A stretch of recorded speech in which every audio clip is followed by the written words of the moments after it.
কারো মৃত্যুতে উল্লাস প্রকাশ করা মানুষ হিসাবে এটা আমার কর্তব্য না, কিন্তু মাঝে মাঝে কিছু মানুষের মৃত্যু সামহাও আমাকে একটু ভেতরে ভেতরে ঈদের খুশি দেয়। থাকে না যে ধরেন প্রতিটা এলাকায় কিছু মানুষ থাকে যে তাদের বিপদে পুরো এলাকা ঝাঁপাই পড়ে, আবার কিছু মানুষের বিপদে মানুষ উল্লাস প্রকাশ করে, চাপা আনন্দ প্রকাশ করে, ঘরে ঘরে মিষ্টি বিতরণ হয়। তো মিষ্টি বিতরণের দরকার নাই, টাকা বাঁচাই দিচ্ছি, এই খুশির খবর ছড়িয়ে দিন দেশ থেকে দেশান্তরে, প্রজন্ম থেকে প্রজন্মান্তরে। ভিডিওটির সর্বোচ্চ শেয়ারের আহ্বান জানাচ্ছি। কোথায় ঢুকছিল? ইরানের গুহার মধ্যে। টার্গেট কি? শিকার করবে। কারে শিকার করবে? ইরানের বীরদেরকে শিকার করবে। তারা ছিনাই নিয়ে আসবে কারে? মার্কিন F-15 যুদ্ধ বিমানের যে পাইলট আছে। কিন্তু রেজাল্ট হচ্ছে উল্টা ইরানের জনগণ 5 জন 10 জন না 13 জন মার্কিন সেনাকে কুত করে দিয়েছে। দর্শক, এই মুহূর্তে মার্কিন যুক্তরাষ্ট্রের প্রেসিডেন্ট ডোনাল্ড ট্রাম্পকে অনেক কঠিন মূল্য চুকাতে হবে, কারণ মার্কিন প্রেসিডেন্ট ডোনাল্ড ট্রাম্প জনগণের সামনে যেটা প্রকাশ করতে চাইছে যে দেখো আমার দেশের একটা পাইলট না, তারে আমি বের করার জন্য ভাই বাহিনী পাঠাই দিচ্ছি। কিন্তু বাহিনী যাদেরকে পাঠাচ্ছে তাদেরকে বাঁচাবে কে? একটা হাদিস না, মেবি আই ডোন্ট নো, যে তুমি যারে শেষ করে দিলা, তুমি যারে ধোকা দিলা, কষ্ট দিলা, তারে সান্ত্বনা দেওয়ার জন্য, তার জানাজা দেওয়ার জন্য হয়তো কোনো না কোনো মানুষ জুটে যাবে। অর্থাৎ আপনি একটা মানুষকে অন্যায়ভাবে শেষ করে দিচ্ছেন, তারপর আপনি চলে আসছেন, এই মানুষটা হয়তো জানাজা পাবে।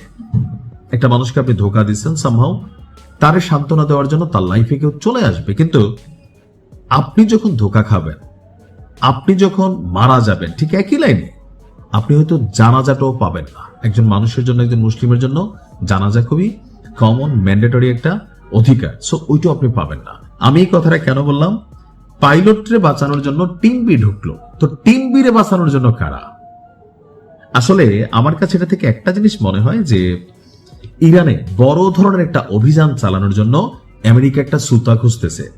এতদিন যাবৎ মার্কিন জনগণ ইরানের বিরুদ্ধে যুক্তরাষ্ট্রের এই যুদ্ধকে পছন্দ করতেছিল না। এখন স্বাভাবিকভাবে ন্যাশনালি আপনি যদি ধরেন, জাতীয় চেতনাবোধ থেকে যদি ধরেন, জাতীয়তা বোধ থেকে যদি ধরেন, দেশপ্রেম থেকে যদি ধরেন, এখন এই যে আমেরিকার 13 জন সেনা মারা গেছে, মার্কিন জনগণের মধ্যে একটা ক্ষোভ তৈরি হবে না? হবে। এই ক্ষোভটা এতদিন যাবৎ ন্যায় এবং অন্যায়ের যে ফারাকের ইস্যুটা ছিল, থাকে না যে ন্যায় অন্যায় কিন্তু সব মানুষই বুঝি, কিন্তু যখন আমার স্বার্থে লেগে যায় তখন আসলে ন্যায় অন্যায় বোধ কারোরই কাজ করে না। এমনি চেতনাবোধ সবারই আছে, এটা ভালো, এটা খারাপ, এটা করো না, কিন্তু যখন এটা আপনার আত্মসম্মানে লেগে যায় অথবা আপনার প্রতিশোধের ইস্যু হয়ে যায়, তখন আসলে সেন্স কাজ করানো। যে কথা আছে না, ভালোবাসা এবং যুদ্ধে ধোকাবাজি, প্রতারণা, প্রতিশোধ সবকিছু জায়েজ, কারণ ইতিহাস বিজয়ীকে মনে রাখে। আপনি যুদ্ধে একদম লাস্টে দিয়ে হাইরা গেছেন, আপনার নাম ইতিহাস লিখবে না, ইতিহাস লিখবে বিজয়ীর নাম। সো ভালোবাসা এবং যুদ্ধে সবকিছু জায়েজ বলে আমরা শুনতাম। তো এই ক্ষেত্রে আমেরিকা সম্ভবত এই কাজটাই করতেছে, তার দেশের জনগণকে মানে এই যুদ্ধের পক্ষে ভাইব তৈরি করা, ইউরোপীয় ইউনিয়নকে এই যুদ্ধের পক্ষে ভাইব তৈরি করানো একটা সিস্টেম হইতে পারে যে তাদের সেনাদেরকে তারা মৃত্যুর মুখে ঠেলে দিচ্ছে। তবে এই মুহূর্তে ইরানের হাত থেকে অন্য কিছু করণীয় আছে না। এই 13 জনের মধ্যে অধিকাংশ সেনাদের পাবলিক মাইরা ফেলছে, পাবলিক শাবল টাবল খুন্তি মন্তি পাথর নিয়ে ঘুরতেছে যে আইসোস আমাদের দেশে, আর আসবি এরকম কইয়া কইয়া কিন্তু কুল্লো হবিস বইলা বইলা কিন্তু খিস্তেছে।